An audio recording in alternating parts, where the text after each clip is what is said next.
Welcome back, everybody. My name is All Fun and Games. I stream every day on Twitch TV, and I also make fun little videos here on YouTube. Today, I'm going to be talking about the top 2 characters that I would recommend for beginning in Don't Starve Together.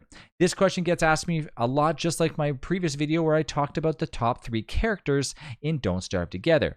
Now, these are the top 2 characters that I would recommend for starting out in DST. Yes, beginning in DST. You can choose to stick with these characters, but I probably would migrate away from them late game. Although one of them is in my top 3 category list. Yes, funny enough, even though the character that is in my top 3 category, meaning the ones that I would continue to play on throughout Don't Starve Together, is there, that means that you can begin to play with them and eventually learn how amazing they are down the road.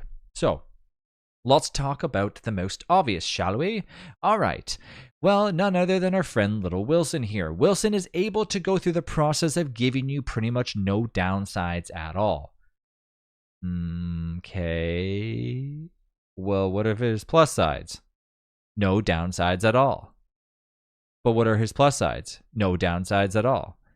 Okay, let's be real. What are actually his plus sides? Well, there is no downsides at all. Yes, I'm telling you that Wilson has no downsides, but also doesn't really have any plus sides. You do have the compendium, you do have the ability to actually give him some perks now.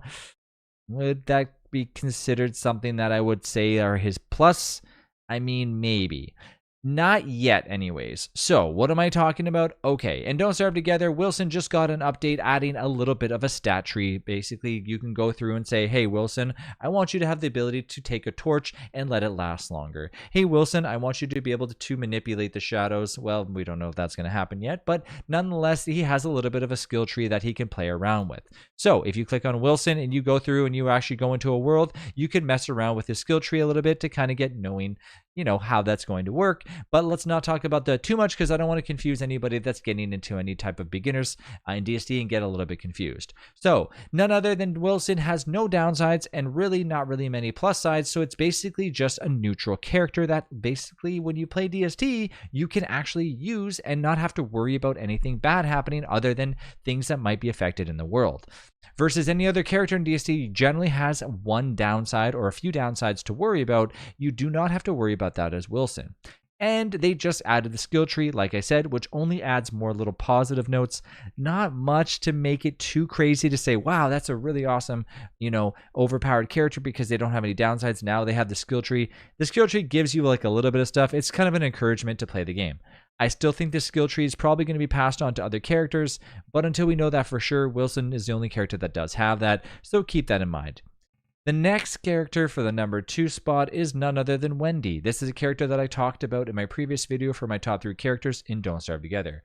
Wendy's an amazing character to start out as because you have a friend with you. You have a little ghost companion, which is your sister, deceased sister in Don't Starve Together, and that little ghost you can spawn in as many times as you want, no matter how often they've died. It does, however, only have a certain amount of HP, but as soon as it dies, you can go ahead and respawn. You can control her sister by making her aggro or de-aggro. Wendy does get a little bit of loss when it comes to attacking, but it's made up by Abigail. Why is Abigail so awesome? You can set Abigail in angry mode and basically sit there and watch as Abigail kills any butterfly that lands near you, then netting you a ton of free food.